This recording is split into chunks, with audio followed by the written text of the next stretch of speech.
बोलो श्री कृष्ण भगवान की जय हो। श्रीमद् भागवत महापुराण की जय। श्रीमद् भागवत महापुराण में 21वां अध्याय महाराज पितु का अपनी प्रजा को उपदेश। श्री मंत्रे जी ने कहा, विदुर जी, जब महाराज पितु अपनी राजधानी लौटे तो प्रजा ने उनका बहुत आदर सत्कार किया। राजधानी को पूरी तरह सजाया गया था। जगह जगह तोरण द्वार बनाए गए थे और उन पर फूलों की मालाएं लटकाई गई थी। सड़कों पर मंगलिक द्रव्य का छिड़काव किया गया था। राजा ने नगर में प्रवेश किया तो प्रजा ने स्थान स्थान पर उनकी रोली, चंदन और अक्षत लगाकर स्वागत किया और उनकी जय जयकार की। उन्होंने भी प्रजा के ऊपर अपनी स्नेह वर्षा करके उनके हृदय को जीत लिया। विदुर जी बोले, विप्रवर ब्राह्मणों ने जो प्रजा ने महाराज पितु का आदर सत्कार किया, देवताओं ने उन्हें अनेक उपहार दिया। उन्होंने स्वयं सारी पृथ्वी का दोहन किया। नित्य नवे अश्वमेघ यज्ञ करके भगवान श्री हरि का आशीर्वाद प्राप्त किया। कृपया उस महात्मा के मुझे कुछ और भी चरित्र सुनाइए। श्री मंत्रे जी ने कहा, विदुर जी, महाराज पितु गंगा यमुना के मध्यवर्ती प्रदेश में निवास करते हुए राज करते थे। ब्राह्मणों और विष्णु भक्तों को छोड़कर पृथ्वी के 7 द्वीपों पर उनका अखंड शासन था। एक दिन उन्होंने देवता, ब्रह्म ऋषि और राजर्षियों को एकत्र कर एक महामंत्र की दीक्षा ली। उन्होंने वह सभी उपस्थित लोग का स्वागत किया और मंच पर खड़े होकर मंच पर वह चंद्रमा के समान सुशोभित हो रहे थे। राजा पितु ने स्नेह पूर्वक नेत्रों से अपनी प्रजा की ओर देखा और कहा, राजाओं, आपका कल्याण हो। यह पर जो महा अनुभव पधारे हैं, कृपया वह मेरी बात सुने। इस लोक में मुझे प्रजा ने अपना शासन, उनकी रक्षा, उनकी आजीविका का प्रबंध तथा उनकी मर्यादा का मान रखने के लिए राजा बनाया है। अंत इनका पालन करने से मुझे दीप लोक की प्राप्ति होगी। और ऐसा कहा गया है, जो राजा प्रजा को धर्म मार्ग शिक्षा ना देकर केवल उनसे कर असुली करता है, वह पाप का भागी होकर सभी प्रकार के ऐश्वर्य से हाथ धो बैठता है। प्रजा जन, आप लोग भी अपने परलोक हित के लिए सपरिक देश भाव छोड़कर हृदय से प्रभु श्री हरि की निष्काम भाव से भक्ति करें। अपने कर्तव्य का पालन करते हुए आप आदि ऐसा करेंगे तो आपका स्वार्थ भी पूरा होगा और मुझ पर आपका अनुग्रह भी बना रहेगा। विशुद्ध चित्त देवगण, पितर और महर्षि गण, आप भी मेरी इस प्रार्थना का अनुमोदन कीजिए, क्योंकि कोई भी कर्म क्यों ना हो, मरने को उपरांत उनका फल उनके कर्ता को अवश्य मिलता है। हमारे पूर्वजनों ने भी अपने अपने कर्मों का ही फल भोगा है। वेन जैसा राजा इस कर्मवाद को स्वीकार नहीं करते हैं, अंत उसका कोई महत्व नहीं है। हम उसे और ध्यान देना भी नहीं चाहिए। प्रजाजन जिनके चरण कमल से निकली पवित्र पावनी गंगा में स्नान करने से पापियों के पाप नष्ट हो जाते हैं, जिसके चरण कमलों की पूजा से सभी शारीरिक और मानसिक दोष नष्ट हो जाते हैं, जिसके चरण कमलों की सेवा सभी प्रकार की मनोकामना पूर्ण करने वाली हैं, जिनके तत्व ज्ञान को जानने वाला पुण्य संसार चक्र में नहीं पड़ता। उन श्री हरि के चरण कमलों में आप लोग अपनी भक्ति प्रदान करें। उनकी भक्ति में किसी प्रकार का कपट अपने मन में ना आने दे। निश्चित रूप से आपके कर्मों के अनुसार आपको फल अवश्य प्राप्त होगा और आपके सारे दुख दूर हो जाएंगे। भगवान श्री हरि विशुद्ध रूप, विज्ञान, धन और समस्त विषयों से रहित हैं, किंतु विविध उपासनाओं और योगों में उनके अनेक गुण नाम सहित प्रकार होते हैं। वह एक ही हैं और उनके रूप में अपने को प्रकट करते हैं। जो प्रजाजन श्री हरि की पूजा एक निष्ठा भाव से करते हैं, उनकी मुझ पर बड़ी कृपा होती है। ब्रह्मादि संपूर्ण देवों वह महापुरुष में जो अग्रहगा अणे है, ब्राह्मण भक्त पुराण पुरुष श्री हरि ने भी परमात्मा की आराधना करके अक्षय लक्ष्मी और पवित्र कीर्ति प्राप्त की है। आप सभी लोग भगवान के लोक संग्रह रूप धर्म का पालन करने वाले हैं और भगवान श्री हरि की सेवा से संतुष्ट होने वाले हैं। अंत आप सभी को भगवान के प्रिय ब्राह्मण कुल की सेवा करनी चाहिए। उनकी नित्य सेवा से शीघ्र ही चित्त शांत हो जाता है और मनुष्य परम शांतिदायक मोक्ष पद प्राप्त कर लेता है। वेद ज्ञानी उन ब्राह्मणों में गुणवान, शील संपन्न, सकृतिज्ञ और गुरुओं के समान महात्माओं की सेवा करने से सारी संपदाएं स्मृति ही प्राप्त हो जाती हैं। अंत मेरी अभिलाषा है कि आप ब्राह्मण वंश, गो वंश और श्री हरि भक्त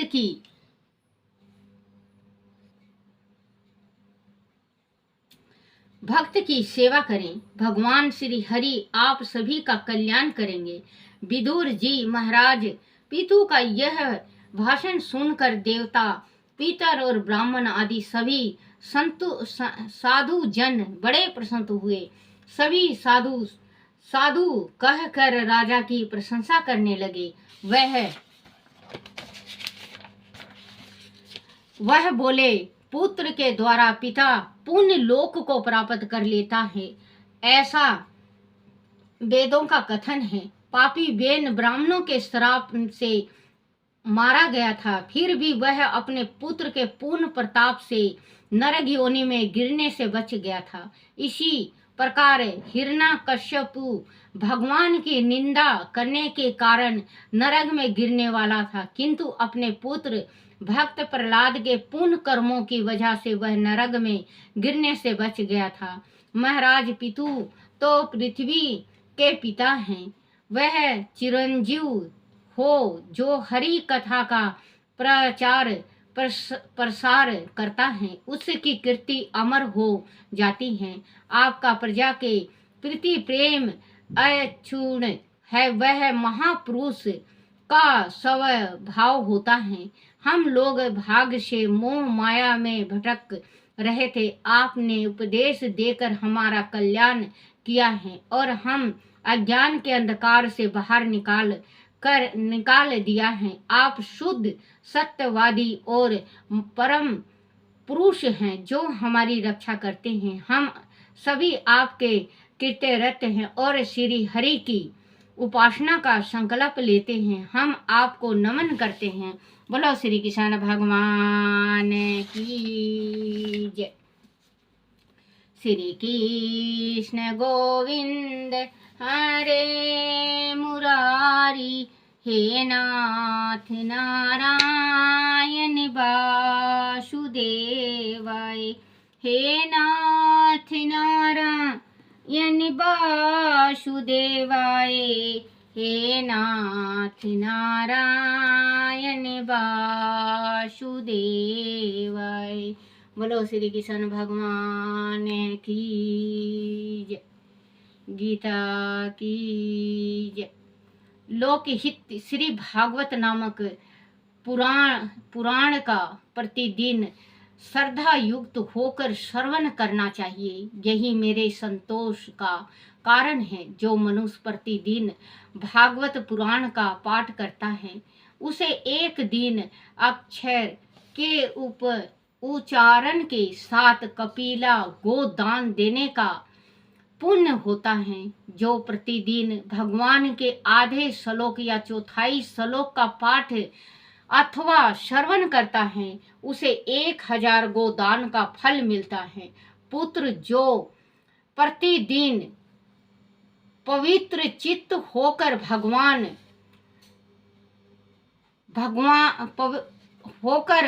भागवत के एक श्लोक का पाठ करता है वह मनुष्य 18 पुराणों के पाठ का फल पा लेता है। जहाँ नित्य मेरी कथा होती है वहाँ विष्णु प्रहलाद आदि विद्यमान रहते हैं। जो मनुष्य सदा मेरे भागवत शास्त्र की पूजा करते हैं वह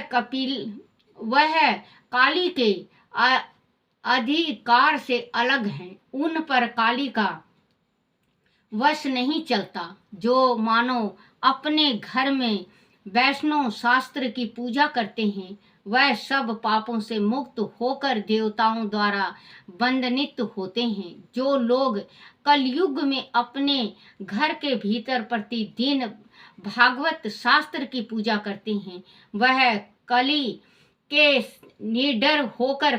निडर होकर ताल ठोकते और उछलते कूदते हैं। मैं उन पर बहुत प्रसन्न रहता हूँ। पुत्र मनुष्य जितने दिनों तक अपने घर में भागवत शास्त्र रखता है उतने समय तक उसके पितर दूध घी मधु और मीठा जल पीते हैं। जो लोग विष्णु भक्त पुरुष को भक्ति पूर्वक भागवत शास्त्र समर्पण करते हैं वह हजारों करोड़ों कल्प तक अनंत काल तक मेरे बैकुंठ धाम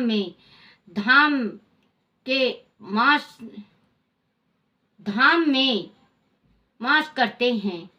जो लोग सदा अपने घर में भगवान शास्त्र का पूजन करते हैं वह मानो एक कल्प तक के लिए संपूर्ण देवताओं को तृप्त कर देते हैं। आदि आपने घर में भागवत का आधा श्लोक या चौथाई श्लोक भी रहे तो वह बहुत उत्तम बात है। उसे छोड़कर सैकड़ों और हजारों तरह के अन्य ग्रंथों के संग्रह से क्या लाभ है।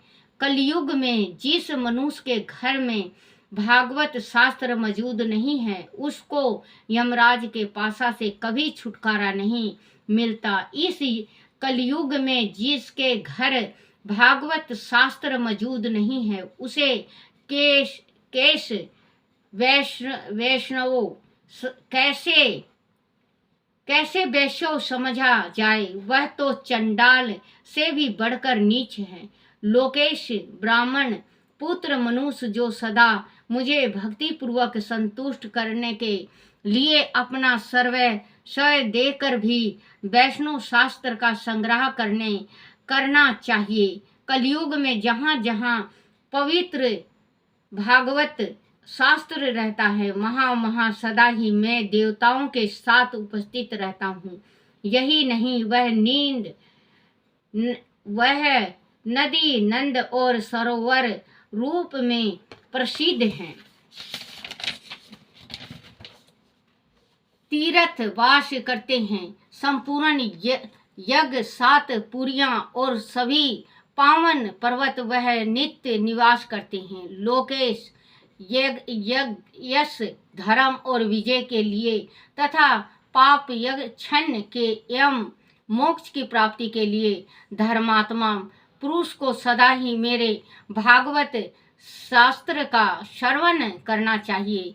वह पावन पुराण श्री भागवत आयोग और पुष्टि को देने वाला है। इसका पाठ अथवा श्रवण करने से मनुष्य सब पापों से मुक्त हो जाता है। लोकेश, जो इस कर्म उत्तम भागवत को ना तो सुनते हैं और ना सुनकर प्रसन्न ही उसके स्वामी सदा यमराज ही हैं।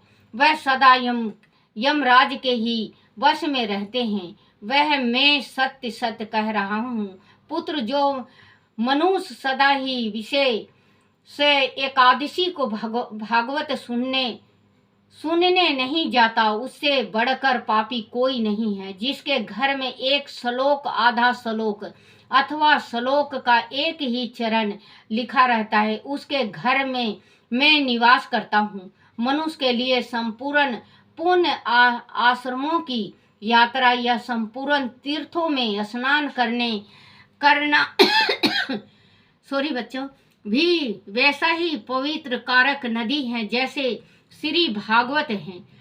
चतुर्मुख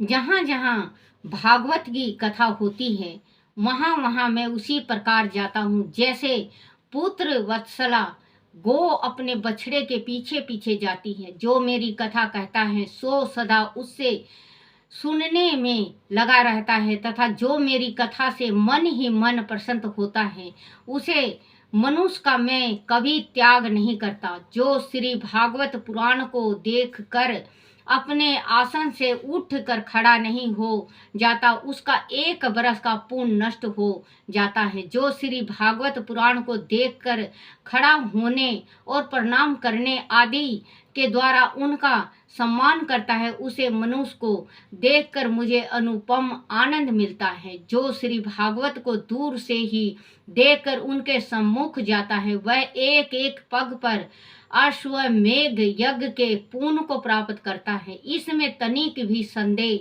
नहीं है। जो मानव खड़ा होकर श्री भागवत को प्रणाम करता है, उसमें धन, स्त्री, पुत्र और अपनी भक्ति प्रदान करता हूँ। हे पुत्र, जो लोग महारजोचित्त सामग्रियों से युक्त होकर भक्ति पूर्वक श्री भागवत की कथा सुनते हैं, मैं उसके वासीभूत हो जाता हूँ।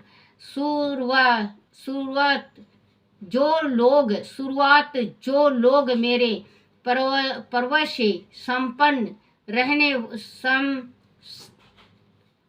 से संबंध रखने वाले सभी उत्सव में मेरी प्रसन्नता के लिए वस्त्र, आभूषण, पुष्प, धूप और दीप आदि उपहार अर्पण करते हुए परम उत्तम श्री भागवत पुराण का भक्ति पूर्वक श्रवण करते हैं, वह मुझे उसी प्रकार अपने वश में कर लेते हैं जैसे पतिव्रता स्त्री अपने साधु स्वभाव वाले पति को वश में कर लेती हैं। बोलो श्री कृष्ण भगवान की जय हो।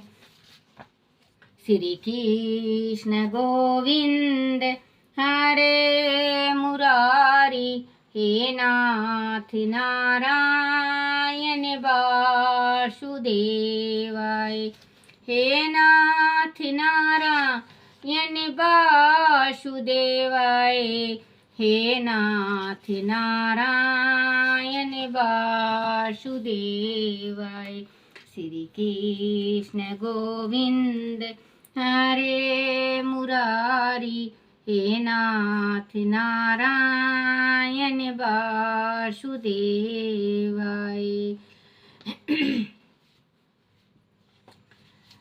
श्रीमन नारायण नारायण हरि हरि, श्रीमन नारायण नारायण हरि हरि। तेरी महिमा सबसे न्यारी न्यारी, शिव हरि हरि। श्रीमन नारायण नारायण हरि हरि, श्रीमन नारायण नारायण हरि हरि। हरि हरि सिमन हरि हरि। बोलो श्री कृष्ण भगवान की जय।